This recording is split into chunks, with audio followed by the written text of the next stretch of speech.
ზუგდიდის ყინულის საციგურაო მოედანი, რომლის მშენებლობა ცოტა ხნით წინ დასრულდა და რომელიც საზეიმოდ უნდა გახსნილიყო, დღეს დილით ჩაიფუშა.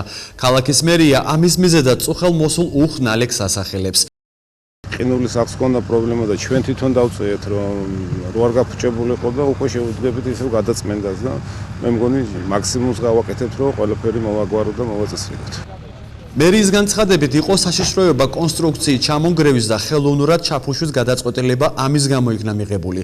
თუმცა არსებობს მეორე ვერსიაც. კერძოდ საციგურაო მოედნის არსებულმა გათბობის სისტემამ არ იმუშავა.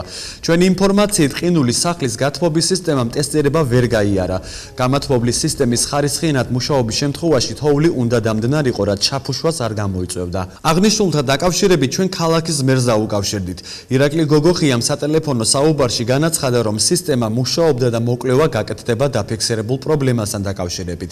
ამ წუთისთვის ზუგდიდის ყინულის მოედანი მთლიანად არის ჩაფუშული. ყინულის საციგურაო მოედანი, რომელიც წლის ბოლოს უნდა გახსნილიყო, დღემდე არ ფუნქციონირებს.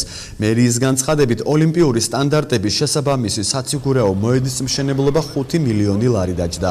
საინტერესოა, ასეთი ძვირადღირებული პროექტის მშენებლობისას რატომ არ იყო დაცული სტანდარტები და რატომ ჩაიბარა მერიამ უხარისხოდ აშენებული მოედანი.